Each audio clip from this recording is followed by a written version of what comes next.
Bueno, buenas tardes, buenas noches, buenos días.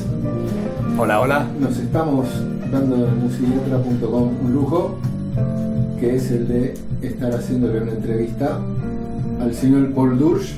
El lujo es mío. No, por favor, bajista, productor, tocó como Orozco, tocó con todos, tocó con Salinas, con Lerner, con Spinetta, estuviste en Madre Atómica, Fito Páez. Así que bueno, vamos a ir hablando un poquito de cómo fue el viaje, Paul? Encantado, un gusto estar con ustedes. Bueno. Y un saludo para toda la comunidad del Musiquiatra. Buenísimo. Bueno, contanos un poquito cómo empezó la música, cómo te picó, por dónde arrancaste. Sí, como a todos ustedes también, ¿no? Es como una sensación que sentimos en algún momento cuando somos niños y nos emocionamos cuando escuchamos alguna música o cuando tenemos un piano o una guitarra y tocamos algunas notitas y sentimos algo. Y eso me pasó desde muy chiquito, pero en mi casa no había un instrumento de música. Los Beatles tuvieron mucho que ver con esa sensación de la música. La radio acá en Buenos Aires, siendo niño, también tuvo mucho que ver. En mi época, cuando yo era niño, la radio en Buenos Aires por lo menos era muy ecléctica, multifacética, multicultural. Obviamente que se escuchaba música en la radio en español, se escuchaba música en español obviamente, música en inglés, pero también se escuchaba música en italiano, música en portugués también, música de Brasil, y alguna que otra vez se escuchaba música en francés. Hoy en día es solo inglés y español. Claro. Pero en ese momento, cuando yo escuchaba, me recuerdo que mi amor por la bossa nova y la música de Brasil en general, pero sobre todo entró con la bossa nova, fue por la radio, porque yo descubrí a Gal Costa a través de la radio, por ejemplo. Los Beatles, porque mi viejo traía discos a casa de los Beatles, y música clásica, que a él le encantaba, era un melómano, le encantaba la música clásica. Yo estudié clásico, tengo un poco de formación clásica, pero digamos que no es el estilo musical al cual yo me dediqué. Y algo que fue muy importante en mi niñez fue que yo actuaba, porque mi viejo era director de cine, publicitario, y por ahí me llamaban mi viejo me acomodaba para alguna publicidad. Y me acuerdo que una vez, cuando yo tenía 9 años, la Secretaría de Turismo de la Argentina tenía un crucero, en un barco, un crucero que iba a la Antártida. Eso duró poquísimo. Y como estaban promocionando ese viaje a la Antártida para turistas, hicieron un documental en el cual yo era el niño actor del documental. Y viajé a la Antártida y yo tomé clases de actuación, sobre todo con mi viejo, que me enseñaba cómo manejarme con la cámara, el tipo de, pasar sin mirar la cámara, el tipo de ciertos rudimentos. Y en ese crucero había un grupo que tocaba música beat, que en la época no le llamaban rock, le llamaban música beat. Claro. Y se llamaban The Icebergs. Y yo pienso que por ahí hicieron el nombre. Pero ahora llamamos, necesitamos un conjunto beat para la WAT, la discoteca, que en esa época le llamaban la WAT, del barco. Y yo no podía ir a escucharlos a la noche porque tocaban tarde, pero sí iba a las pruebas de sonido. Yo me acuerdo que me sentaba al lado del amplificador de bajo, y sentía ese movimiento de la presión del bajo, y dije, wow, me encanta este instrumento. Pero tuve que esperar años hasta tener mi primer bajo. Así que así empezó la cosa. Después, cuando volví a tierra, yo dije, no quiero ser actor, quiero ser músico. ¿Qué edad tenías ahí? 9 años exactamente. 9, sí, claro, bien, sí, 9 bien, años. Bien. Y después, empezaste a buscar la forma de arrancar. Sí, pero ahí no había instrumento en casa. Claro. Y yo iba a un colegio muy exigente en lo académico, porque era un colegio trilingüe, y que tenías mañana y tarde, y muchos deberes, mucha exigencia, y no entró un instrumento a casa hasta mis 15 años. Claro. Entonces, y yo en esa época navegaba a vela y me encantaba la música, y entonces el tema es que yo tocaba percusión en el barco con los flotadores, ¿sí?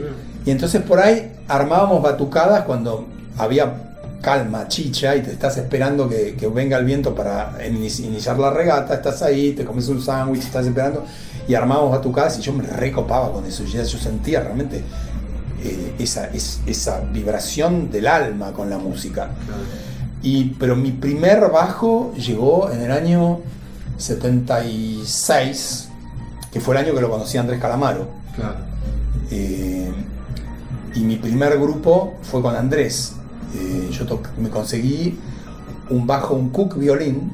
Ah, mira, claro. Era eso lo que había. Era lo que conseguías, ¿viste? Claro. Que en esa época también era todo con cuerdas lisas, porque en el 76 ya estaban las cuerdas entorchadas, eran nuevas, pero era difícil conseguir cuerda entorchada. Entonces todos tocábamos con cuerda lisa en esa época, que era lo que había. Sí, sí. Y al grupo de Andrés, que se llamaba Dogma, entré porque Andrés lo conocía a través de un amigo del colegio, Andrés Teocharidis, que tocaba el piano, que fue tecladista de Los Redondos, pero después lamentablemente murió en un accidente al poco tiempo, sí. Andrés Teocharidis nos presentó a Andrés Calamaro, y de hecho lo hicimos entrar de polizonte a Andrés Calamaro al colegio al que íbamos. Sí. Y lo llevamos a la clase de música, tocó el piano. Bueno, y Andrés necesitaba un bajista para su grupo que llamaba Dogma. Sí. Y yo acababa de comprarme el bajo Cook. Y un poco la historia de todos los bajistas de rock, ¿viste? Che, venía a tocar, necesito un bajista aquí, pero yo me acabo de comprar un bajo. Ah, vení que te enseñamos nosotros. Así que fue tu primer profesor. ¿Fue Andrés? Mi primer profesor, sí, todavía, ¿dónde está mi bajo Cook, Andrés? Claro, porque yo después, claro, mi vieja me compró un Fine Jazz Bass, como que tenía Pedro en Cerú Girán, eso era como tener una Ferrari. Como tocar el cielo con las manos. Y cuando terminé el colegio secundario yo me fui a vivir a Francia. Sí. Tenía 19 años recién cumplidos, algo de 80 me fui a vivir a Francia, claro. Sí. Y cuando me voy, le dejé el bajo Cook a Andrés. Y le dije, che, me voy a vivir a Francia, te lo dejo, yo vuelvo a fin de año para Navidad, pero si necesitas un bajo para grabar los demos, qué sé yo. Ah, buenísimo, me dijo, ok, fantástico. Y cuando volví en diciembre, sí, lo llamo por teléfono y digo, che, Andrés, ¿cómo andás? Y yo, che, nos juntamos. Ah, sí, dale. Che, y el bajo Cook lo tenés, ¿no? ¿El bajo? ¿Qué bajo? Me dice. El bajo violín que te dejé cuando me fui a Francia, ¿te acordás? Sí, pasó menos de un año. Ah, el bajo, me dice. Sí, se lo debe haber prestado a alguien, me dice, pero no me acuerdo. Hello, Andrés, me debes un bajo, me debes un bajo. Sí. Así fue. Así fue el arranque. Y bueno, pero en algún momento decidís que tu vida tenía que pasar por la música y te profesionalizaste. Claro, y eso fue viviendo en Francia. Pues yo me fui con el mandato paterno de que, claro, como yo tengo la doble nacionalidad, en Francia yo podía ingresar a una universidad gratis. Y tenía el bachillerato francés. Claro. Entonces mi viejo me dijo, mirá, yo te banco, te alquilás un cuarto de mucama, que es lo que hice, porque yo caí a casa de una tía, pero después me alquilé un cuarto de mucama. Sí. Yo te banco, pero tenés que estudiar una carrera que te sirva. Formal. Dice, si querés estudiar música, entra al conservatorio, aprende a tocar violonchelo, seguí con el piano, y a mí yo quería tocar jazz. Sí. O músicas alternativas. Ya en ese momento ya te había llegado el jazz. En ese momento. Sí. El rock como pasión no duró tanto. Me sigue encantando el rock, me sigue gustando el rock. Sí. Y depende de qué rock, porque ¿viste? El rock es como el jazz, es muy amplio. Muy amplio. Hay cierto jazz que yo no soporto y hay cierto rock que no soporto también.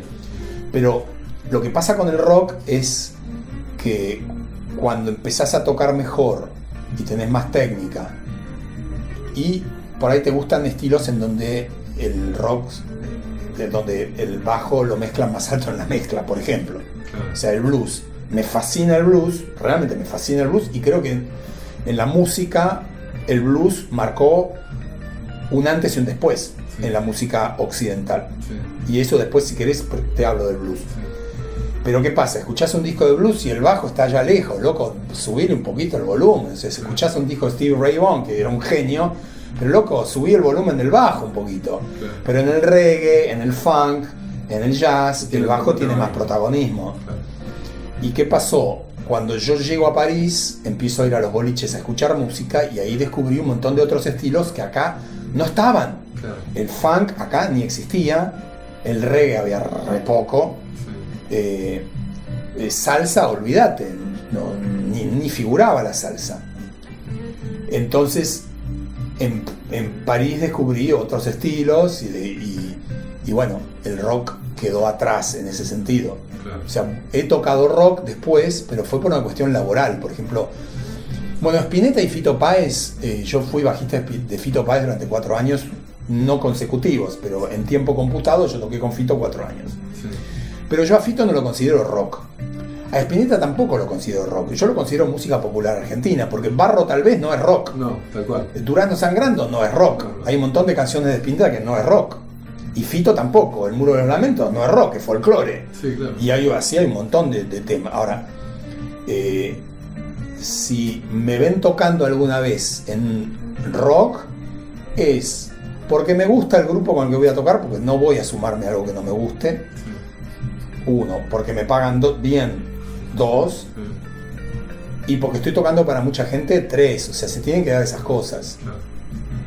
Sin embargo, me podés ver por ahí tocar por un patio y una coca otros estilos y voy a ir porque tengo ganas de tocar eso, con muchas ganas de ir. Claro. Y el pianista Álvaro Torres tiene un dicho muy bueno con respecto a cuándo aceptás un trabajo o no. Esto está buenísimo, mira. Se tienen que dar 2 de estos 3 factores y eso vale la pena para él. El dinero es muy bueno. Las personas con las que vas a tocar te caen muy bien o sos amigo. Sí.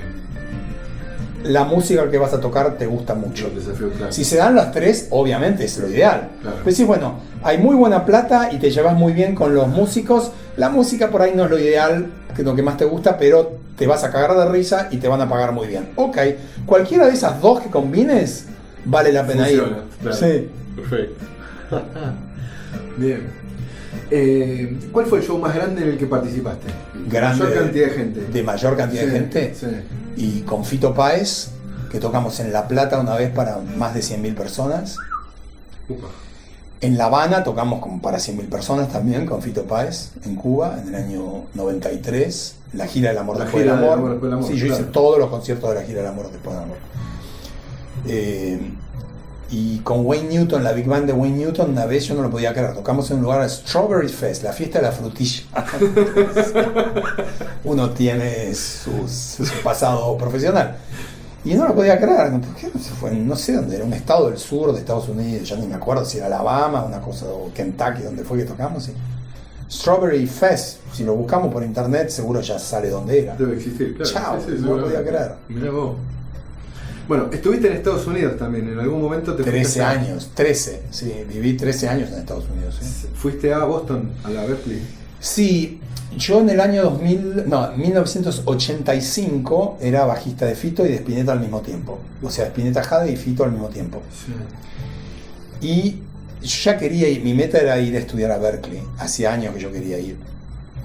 Y se dio que tuvimos un parate y nos fuimos de vacaciones a Nueva York con Fito, con Tweety González.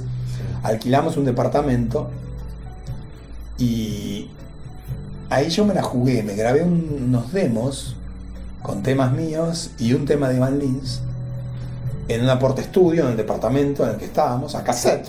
Sí, sí, una Tascam, una cosa de esa. Sí, claro, una Tascam. Lo que había.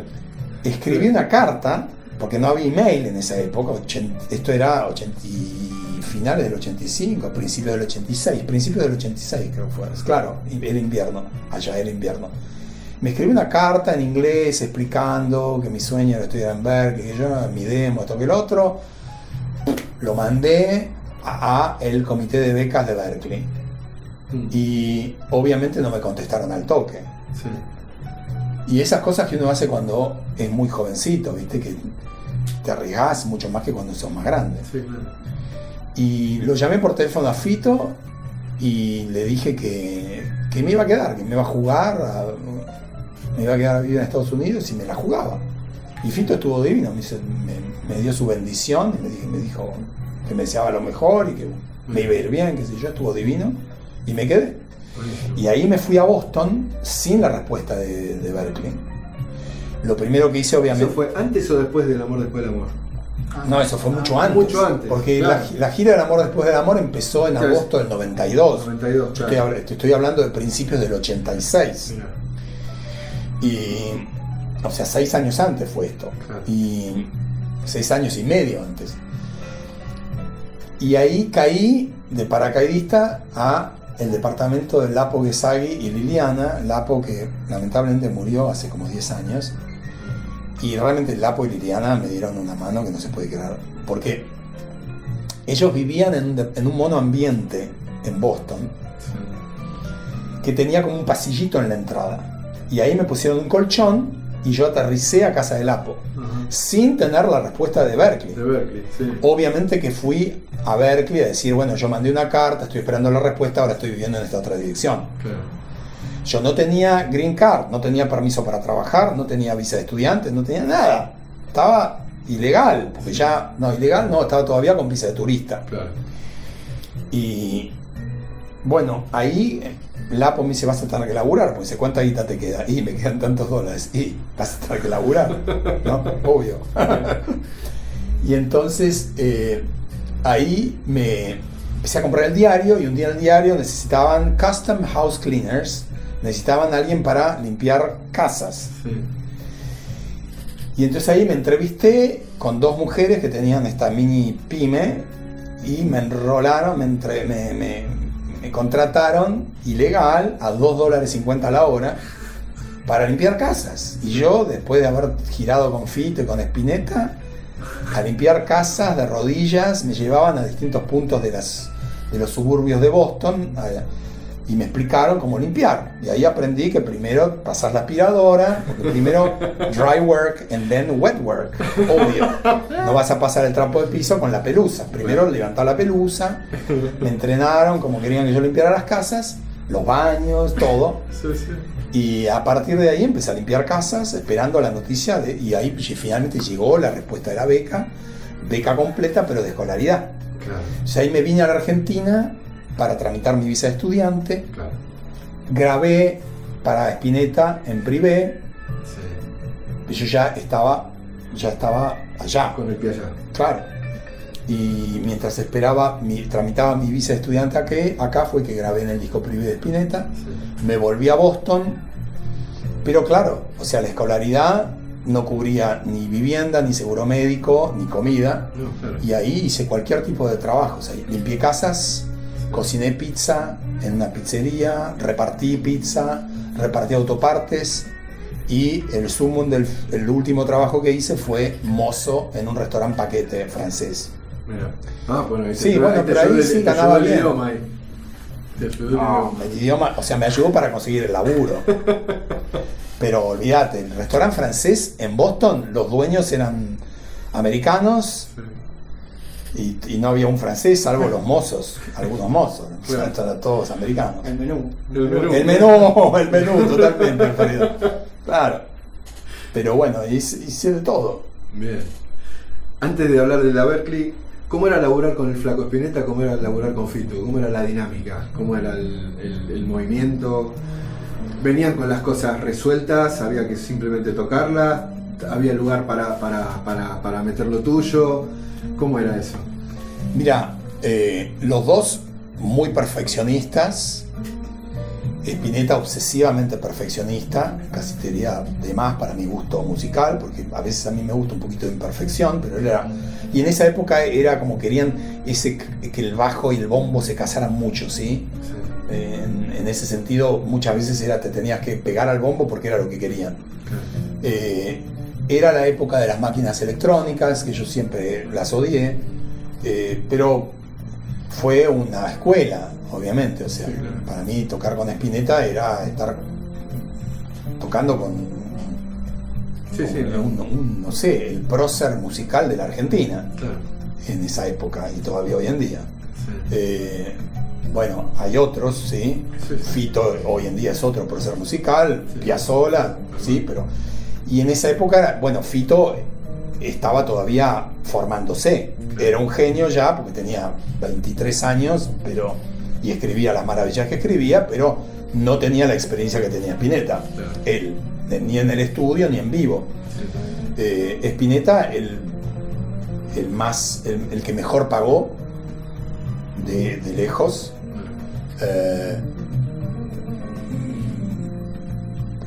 Todo positivo, ¿qué te puedo decir? Tanto con Spinetta como con Fito, y yo viví con los dos además. Porque yo con Fito y Fabiana Cantilo alquilamos una casa juntos en Belgrano R, en una de las esquinas de Pampa y Estomba. En la esquina noreste de Pampa y Estomba. Alquilamos una casa, y yo después, cuando empecé a tocar con Spinetta me convenció de irme a vivir a la quinta de él en Castelar, y muy gracioso porque él me hizo el verso de que me iba a desalojar el guest house que tenía atrás de la pileta. Pues claro, la casa era invierno, en la sala de ensayo no tenía calefacción, entonces había armado la sala en el living. Claro. Y me dice, venite a vivir acá. Y yo digo, yo estoy viviendo, tenía un bulo bárbaro yo en la casa de Pampa y Estomba con Fito y Fabiana, porque ellos eran pareja, pero yo tenía una entrada común para la casa, pero después entrada independiente para el bulo, que era lo que era el antiguo cuarto de servicio, con baño independiente. Yo nunca los escuchaba a ellos, ni ellos a mí. O sea, yo podía tocar ahí a un volumen razonable, nadie molestaba a nadie, estaba bien ahí, pero Luis quería que yo me fuera a vivir ahí, a Castelar. Esto es verdad, 100% verdad. Pero bueno, era un divino Luis, pero me iba postergando, entonces yo tenía que ir, durmiendo en un momento dado. Dormí en el cuarto de Dante, que era un pibito. Yo decía, loco, soy un grandulón, yo tenía una novia acá en Capital, no tenía auto, era complicado.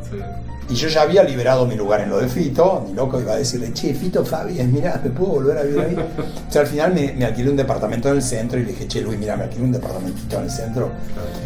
Porque no me liberó nunca el guest house donde tenían muebles. De colgado, que yo me dijo, sí, ya, pará, yo te lo voy a llamar a fulano para sacar los muebles y todo. Y al final dije, no, viste, Castelar, invierno, y yo no tenía mi lugar. Yo estaba acostumbrado yo era un grandulón, tenía 24 años. Pero bueno, la respuesta a tu pregunta fue maravilloso, tanto musical como humano, trabajar con Luis y con Fito, obvio, siempre. Quizá la primera época con Fito, a nivel humano, era mejor en el sentido de que podías como hablar de igual a igual con él, a nivel humano. Yo tuve 3 etapas con Fito. Esa que fue la presentación del 63, la grabación de Giros y toda la presentación de Giros. Luego yo me fui a vivir afuera. Luego me llamó cuando Guillermo Badara se fue después de la grabación del Amor Después del Amor. Hice toda la gira del Amor Después del Amor, los shows en vivo.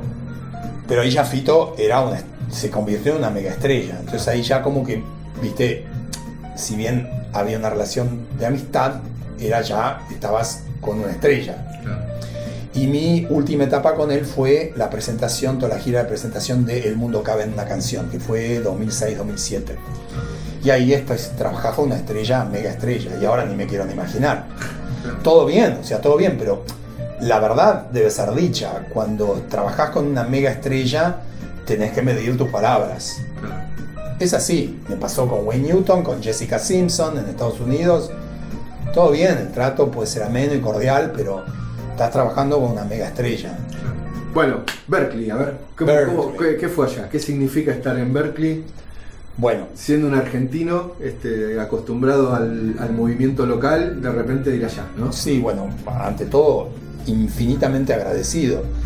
No tengo la posibilidad, pero si algún día llego a tener la posibilidad económica, decididamente yo donaría un montón de plata a Berklee para que tengan una beca y puedan becar a gente que no puede pagar las cuotas.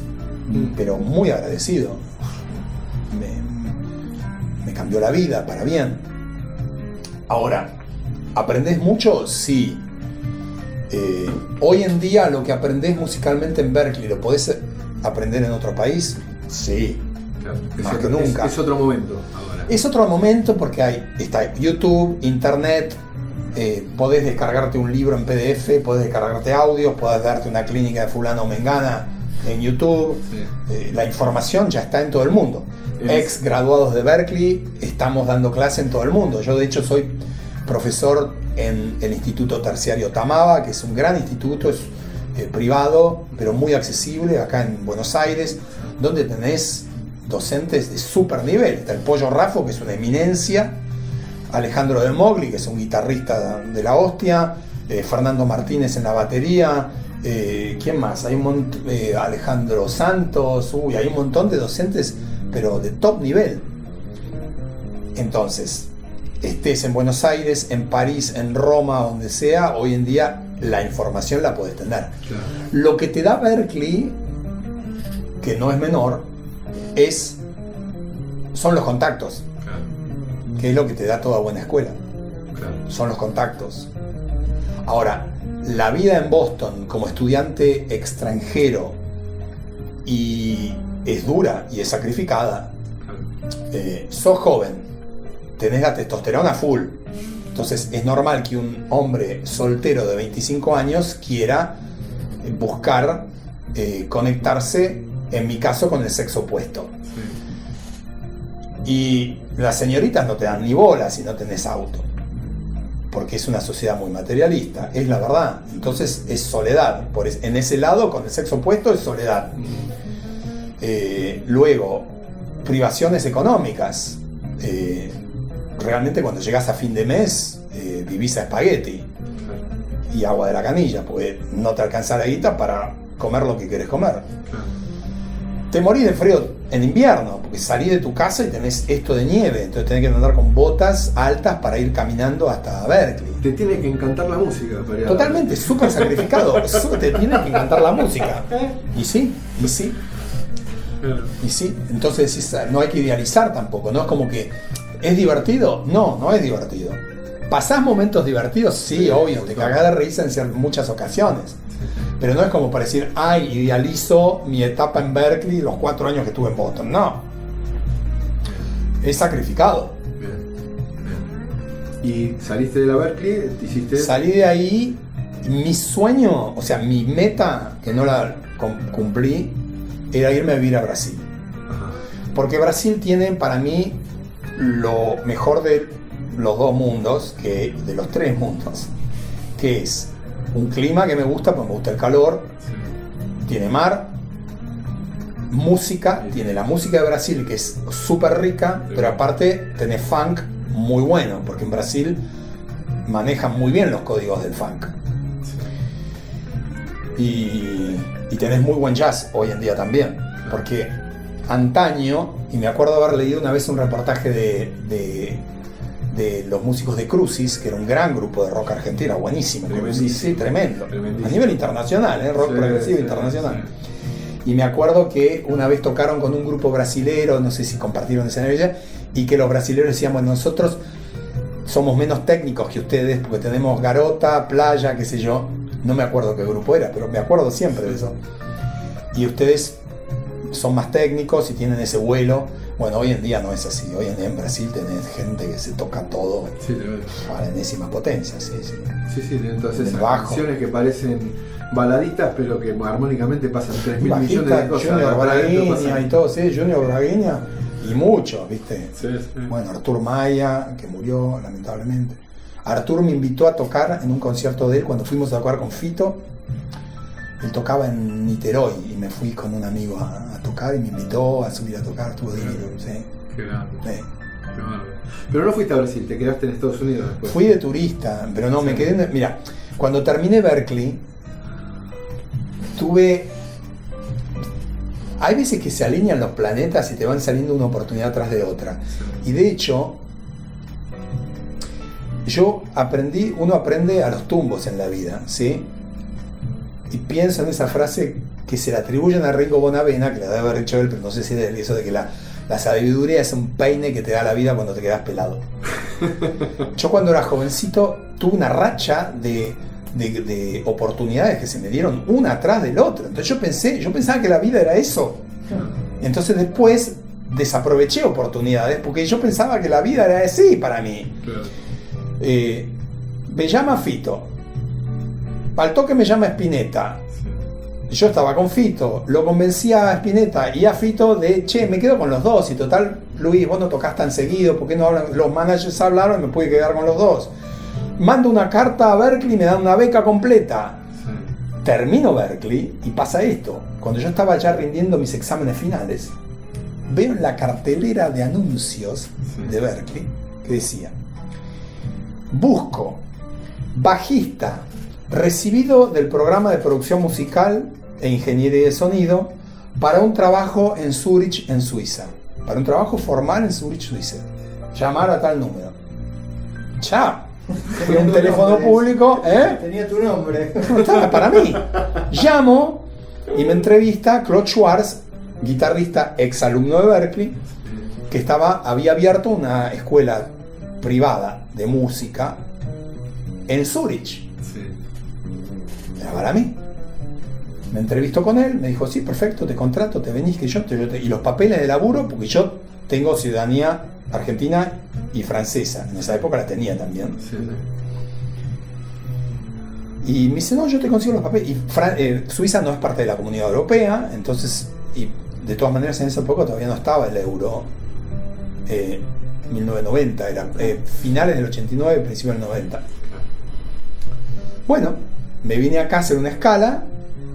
Estuve un mes acá en contacto con Claude, que él estaba en Suiza, y me dijo, venite, ya está, hablé con un abogado, que yo te hago los papeles, tenés pasaporte francés, lo cual ayuda, venite, hago los papeles. Me fui a Suiza, sí. Me hizo los papeles y empecé a laburar en Zurich. ¿En la escuela? Sí, ACM se llamaba, porque después cerraron, ahora tiene otro nombre porque la recuperaron, tuvieron problemas económicos, ¿sí? Era difícil mantener eso. Sí. Gracias a subsidios del Estado, o no sé si la Municipalidad de Zurich o del Estado suizo, se podía mantener. Y yo estuve allá 2 años y medio y me fui de Suiza. Muy agradecido con Suiza, con Claude, Hoy me encantaría vivir en Suiza, pero en ese momento yo estaba por cumplir 30 años, tenía 29 años, después me quedé 2 años y medio, sí, ya los cumplía ya los 30 años. Me aburría, yo buscaba y yo quería otro tipo de oportunidades, y yo quería vivir en Brasil, todo cierra muy temprano, te morís de frío sí. La mayor parte del año también, cosa que el frío no me cae bien. La nieve tampoco. Y yo tenía más ambiciones, digamos, de fama y éxito, ¿sí? Que yo ahora no tengo la ambición de fama, el éxito para mí es poder tocar mi música. Éxito para mí lo tuve el domingo pasado, que toqué en vivo. Sí. Y me fue bárbaro, y eso para mí es éxito ahora, no sueño con ser un productor famoso en Hollywood, ni loco, no quiero esa vida, ni tampoco estar de gira con ninguna banda por el mundo sin parar. Si me gusta la música, por ahí sí, sabiendo que hay un sacrificio, y eso después es para otra cosa, porque ¿por qué me fui de Estados Unidos también? ¿Por qué me quedé tantos años en Las Vegas después? Sea como sea, después de 2 años y medio, yo estaba casado con una norteamericana, que era mi novia de Boston, se vino a vivir conmigo en Suiza. Y ya ella extrañaba Estados Unidos, y yo sentía como que en Suiza por ahí me estaba estancando profesionalmente, porque yo decía, primero, la escuela esta tenía problemas económicos, yo no sabía cuánto más iba a durar ese trabajo. Por más que yo ya tuviera la Green Card suiza, digo, si la escuela se funde, ¿qué hago yo?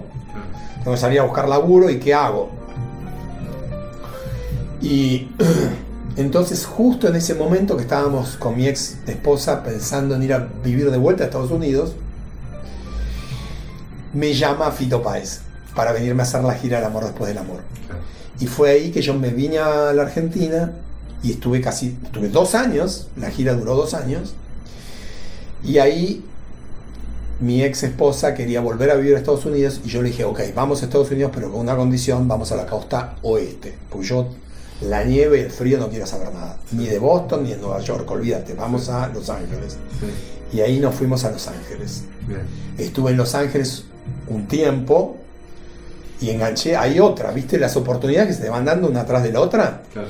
Y lo que me preguntaba sobre Berklee y los contactos. Termino la gira del amor después del amor acá. Nos vamos a Los Ángeles. Caemos a casa de Gustavo Borner, productor e ingeniero de sonido, gran amigo mío, que él y su esposa Yolanda nos albergan en casa de ellos hasta que nosotros llegamos con ahorros, teníamos buena guita. Alquilamos un departamento en Burbank, en California, en Los Ángeles, es un barrio de Los Ángeles, que es donde vivían y viven todavía Yolanda y Gustavo. Y estando ahí, digo, bueno, caes a Los Ángeles, hay 1 millón de bajistas que se tocan todo. Sí, claro. Y suena el teléfono, no había email en esa época todavía, ni celulares con la foto y todo. Suena el teléfono. Andrés Levin, ex compañero de Berklee, de producción musical en Berklee. Andrés estaba laburando en Nueva York de asistente de Nile Rodgers. Me llama Andrés Levin y me dice, por eso te ves los contactos. Sí, Andrés claro. Y yo éramos compañeros de clase de Berklee. Gustavo y yo también. Claro.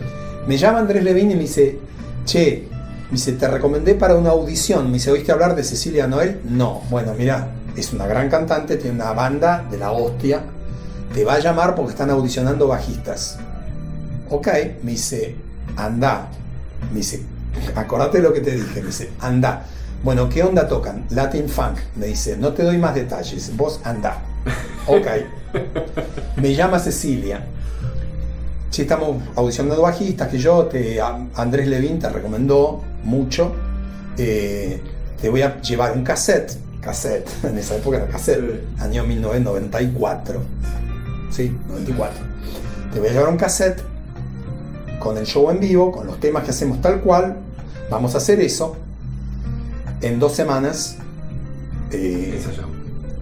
No, tenemos que tocar en 12 semanas. Tenés 1 semana para sacarte los temas porque estamos audicionando. Ok. Me trae el cassette, lo escucho y digo, ¡ah, mierda! ¡Qué banda, puta! Sí, tremenda. Entonces dije, me saco esto de memoria, o sea, memoricé todo el show. Sí.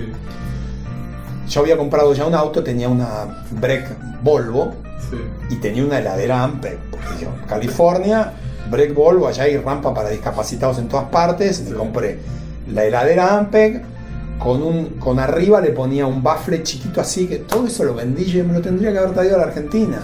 Es el sonido que tenía heladera Ampeg, y arriba le puse un bafle así de alto, con 4 parlantecitos de aluminio Jarque para agudos y un cabezal SWR, el Redhead, que es el único SWR que te permite bajar a 2 ohms. Pues no entiendo por qué los fabricantes de amplificadores hagan amplificadores que te permiten bajar a 2 ohms. No entiendo por qué no la piensan. Claro, porque así podés combinar, metés dos baffles de 4 ohms y ya está. Claro. Bueno, uno era de 8, el otro era de 4, me daba 2 y pico, estaba bárbaro. Sí. Bueno, me voy a la sala de ensayo y yo cuando ya voy llegando al barrio en West Hollywood, una sala de ensayo, o sea, llegás a un complejo de salas con estudios de cine, sala de ensayo, todo impresionante. Llego, cuando bajo, hola, ¿qué tal? ¿Quién estaba? El pianista de George Benson, David Whelan. Baterista, el marido de Cecilia de la época, que era Tristan Bonner, el batero que fue batero de Al Jarreau, es el batero de Chicago, miembro titular de Chicago. Percusión, Luis Conte. Y esa era la monada. Bueno, audicioné, me tomaron. Sí. Y empecé a tocar con ellos todos los lunes en el Baked Potato. Y ahí empecé a tocar con Cecilia. Ahora, ¿qué pasaba? Eran 12 músicos. Éramos 12 músicos, porque había caños y coristas. Y entonces a la noche después nos quedaba $20 a cada uno. Claro, Luis Conte estaba de gira con Madonna, Tristan Bonner, el baterista titular de Chicago, Cleto Escobedo, el saxofonista, estaba de gira con Paula Abdul. Sí. El pianista se iba de gira con George Benson. Estaba Muñingo Jackson, segundo percusionista de Stevie Wonder. Y yo tenía que ganarme la vida, o sea, yo tenía que empezar a facturar pronto, porque Los Ángeles es caro, nosotros teníamos ahorros, mi ex esposa estaba buscando laburo, todavía no tenía laburo, entonces las cuentas caían, chin. Yo decía, bueno, en algún momento vendrá alguna recomendación, pero si no sale el laburo pronto, ¿qué hago? Claro. Y ahí Cleto Escobedo, el saxofonista, cantante de Cecilia, me llama un día y me dice, te recomendé para un laburo de 7 semanas en Las Vegas, con una banda de funk tipo Tower of Power que se llaman Santa Fe, que son lo más, me dice. Sí. Ok, el director musical, Jerry, me llama, acordamos, como ir, ¿no? Me voy, recomendado por Cleto Escobedo, sí, sin audicionar, porque estaban en Las Vegas, son 500 kilómetros. Sí. Cargué mi heladera Ampeg y Clito me dijo, te podés quedar a dormir en casa de mis viejos, no hay problema, yo me quedo ahí también. Total, Clito ya vivía Clito es de Las Vegas, pero vivía en Los Ángeles ya. Bueno, ni siquiera pasé por casa de los padres de Clito a cambiarme ni nada, o sea, fui a una sala de ensayo para ensayar. Y de ahí a la noche teníamos que debutar en el Hotel Río.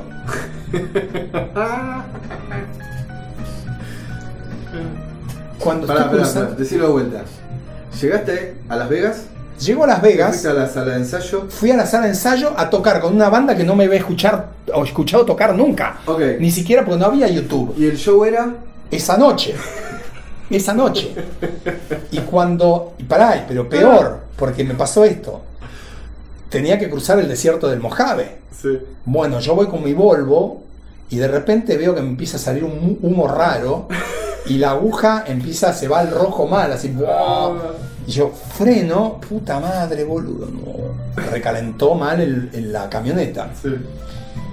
No había celulares. Nada. No teníamos celulares en el año... Esto era enero del 95. Sí.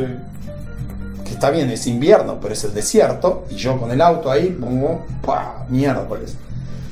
Imagínense, bueno, camino un montón, llego, había un teléfono de esos que ponen en la ruta, porque no hay teléfono, pues un teléfono donde te comunican con asistencia. Sí. Bueno, me quedé, ¿dónde estás? Tal lugar, yo, bueno, te mandamos un móvil. Yo tenía seguro, obviamente, para eso, me mandan un camión, un remolque, me llevan al pueblo cercano, que era Bakersfield, y ahí a un mecánico, y de ahí voy a un teléfono público a llamarlo a Jerry para decir, me quedé con el auto. Y Jerry me dice, tenemos ensayo a tal hora. Le digo, bueno, mirá, yo le digo al mecánico, ¿cuánto puede tardar? Tanto. Bueno, mirá, me dicen acá que pueden tardarlo listo a tal hora. Bueno, te esperamos. Y yo me acuerdo, no voy a olvidar nunca, en esa época Jerry, yo le hice un reportaje a Jerry que lo subí a mi canal de YouTube y a Instagram. Y le conté la historia también. Y llego, Jerry en esa época fumaba, y me lo encuentro a Jerry fumando como loco hacia afuera, ¿no? Desesperado, nervioso. Llego, bajo el amplificador, todo a tocar los temas, tocamos los temas, fantástico, bueno, nos vemos esta noche, me voy con Cleto a la casa, a ducharme, a cambiarme, y de ahí a empezar el show. Y ahí toqué. Y después volví a Los Ángeles y ahí me volvieron a llamar ya para un contrato de varias semanas en el Desert Inn, y ahí ya me quedé en Las Vegas porque el laburo en Las Vegas estaba buenísimo. O sea, Las Vegas es un capítulo aparte para hablar, pero sintetizándolo, es como un crucero con el confort de tu casa, pero con la estabilidad laboral que tenés en un crucero. Claro. Porque tocas 6 noches por semana, muchos shows por noche, pero te volvés a tu casa a ducharte, y si laburás mucho, te podés alquilar o comprar en cuotas una casa con pileta. Entonces tenés ese confort y esa ventaja económica. No sé ahora, yo estoy en contacto con algunos músicos de Las Vegas que siguen laburando bien, pero no laburan tanto como en mi época, porque entraron muchos DJs, es una cuestión mundial, ¿no? Sí, claro. Cuando las corporaciones, miren, en la película Casino se ve muy bien lo que fue la transición de los casinos en manos de las familias de la mafia a cuando ahí se metió el FBI y el Estado norteamericano a decir, ven muchachos, no, este negocio lo vamos a controlar nosotros, no ustedes. Claro. Y eso la película Casino lo representa muy fielmente. Sí. Todavía iban quedando ciertos vestigios de eso cuando yo llegué, porque yo llegué menos de 10 años después de ese digamos, apoderamiento de el gobierno norteamericano del control del negocio de los casinos. Cuando yo llegué en el principio del 95 a Las Vegas, ahí estuvimos meses en el Desert Inn, que después ya lo demolieron, y hacíamos 3 shows por noche. Cuando yo me fui de Las Vegas en el 2002, hacíamos 5, 6 shows por noche. Por la misma plata. Claro, la corporación te exprimía al máximo. Inclusive contrabajistas empezaban a tener problemas del túnel Carpo, Carpo túnel, y cantantes con nódulos en la voz por exigirla mucho. Pero como training es, para mí como músico profesional, el mejor training de mi vida fue Las Vegas. Hacías más de 1000 shows por año. Tremendo. Y te volvías a una casa con sauna y pileta, ¿entendés? Es como no había comparación. Pero el tema es, artísticamente Las Vegas tiene un techo del cual no podés pasar. Tocás covers. O sea, si tocas con una banda de funk, vas a tocar con unos músicos de la hostia. Pero vas a hacer covers, no vas a decir, tengo este tema. No, olvídate. Vas a tocar Stevie Wonder, The Gap Band, todo lo que sea Earth, Wind and Fire, el repertorio de funk. Lo mismo con jazz. Tocas con una cantante de jazz, es una cantante que se va a cantar la vida, unos músicos bar, trío, vas a un lounge con un piano de $50,000, un equipo de sonido Nexo o de los, ¿cómo llaman? Los Meyer, estos impresionantes. Pero tenés el reloj en la pared al costado, no lo ve el público. Y vos tenés que tocar de tal hora a tal hora y estás tocando, y si estás de director musical, ves el reloj y decís, che, tal tema no lo vamos a hacer porque si no, no llegamos. ¿Ok? Corta, lo hacemos en la próxima entrada. Y tenés en el Velayo yo tenía un pedal como el pedal de sustain de los pianos, y eso subía y bajaba el telón. Entonces yo miraba el reloj y decía, bueno, ya vamos redondeando, y clic, apretabas, bueno, volvemos a entrar, damos un aplauso para fulana, mengano, volvemos en 15 minutos, bajabas el telón. La ropa tenía que estar impecable, todo. Pero te pagaban siempre en tiempo. O sea, el billete, decían, el cheque está el viernes estaba el cheque. Y en los hoteles casinos de Steve Wynn la comida era buenísima. No en los otros, en los otros la comida yankee de mierda de siempre. Y es eso, sí, la comida de Estados Unidos es una mierda. Y lo lamento mucho por ellos. Sí. Claro. En algún momento volví. Si ustedes me hubiesen preguntado en el año 2000 si yo me iba a volver a la Argentina, les hubiese dicho, yo no, amo a la Argentina, pero no, yo estoy acá instalado. Sí. O decirme si me iría a vivir a Francia de vuelta o a Suiza, les hubiese dicho, no, estoy bien acá, estoy tocando todas las noches, estoy bien acá. Sí.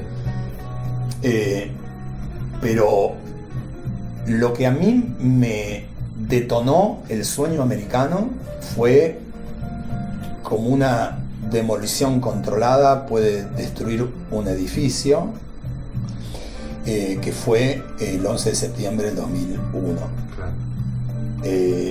Ahí cambió toda la sociedad, y fundamentalmente lo que me desencantó fue que en Las Vegas los grandes casinos empezaron a utilizar eso como excusa para despedir a empleados de todos los departamentos, no solo a recortar costos con los músicos, sino también personal de gastronomía, de hotelería, de lo que sea. Empezaban a despedir gente con la excusa de que ahora había bajado el caudal de trabajo y que esto que el otro.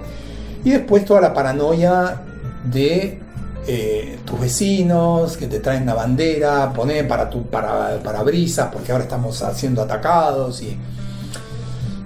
Y yo en ese momento era bajista de la Big Band de Wayne Newton, y un buen día Wayne Newton viene y nos dice, vamos a empezar a hacer conciertos para las Fuerzas Armadas, y nos dijo que era nuestro deber patriótico, y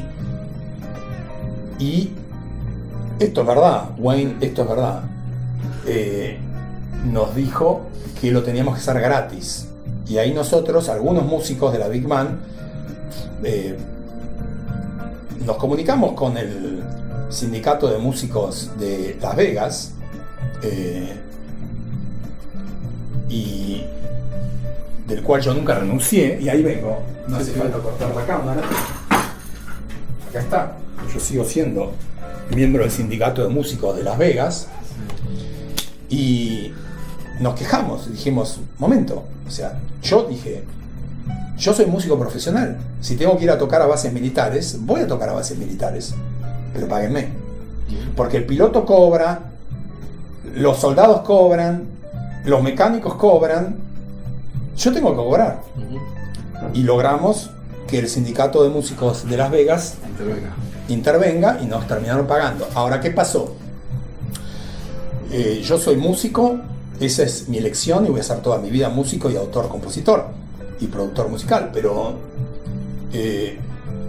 no me agradaba irme de gira a bases militares y tampoco me agradaba todo el contexto belicista en el que estaba y estar sumergido en conversaciones en las cuales yo no te podía decir nada porque tenía miedo de contradecir el pensamiento único que se había generado.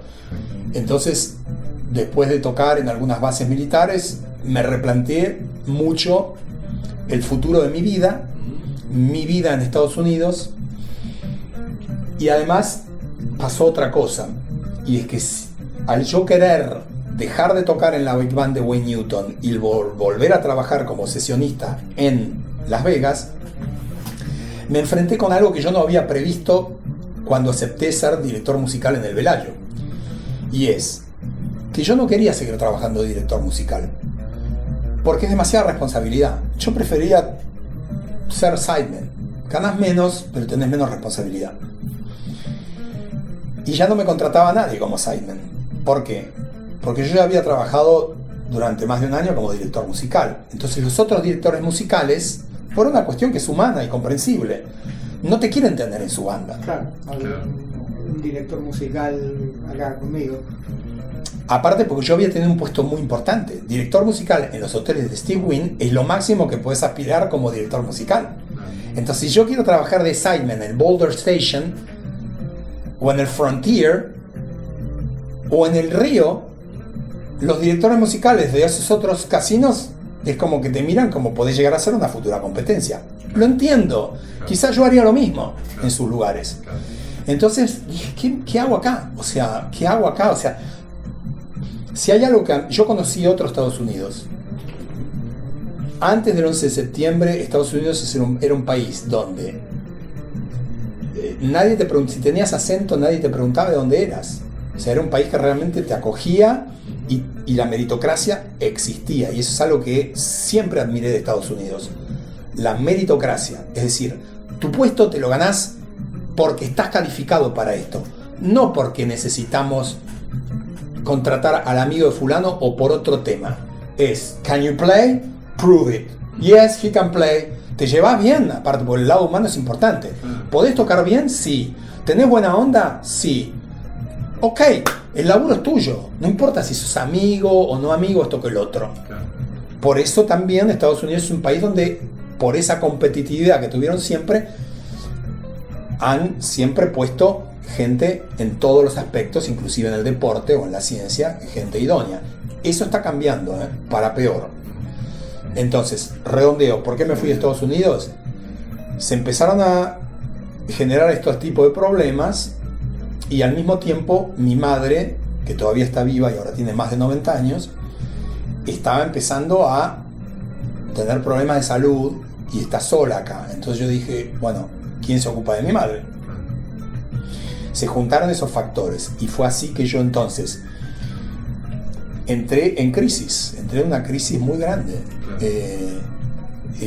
Y cuando decidí irme, me fui. No te podés ir de un día para el otro, porque allá estás comprando tu auto, claro, te compraste un auto lindo, convertible, pistero, pero lo estás pagando en cuotas. Tu casa, ¿no? Todo lo pagas en cuotas. Tenés que desprenderte de cosas. Y tardé un año en irme y me fui. Y yo estaba de novio con una francesa y nos fuimos a Francia. Pero, bueno, estuve en París un tiempo, en París un tiempo y después me fui a Niza. Y me fascinó vivir en Niza, obvio. El sur de Francia es un lugar más lindo del mundo.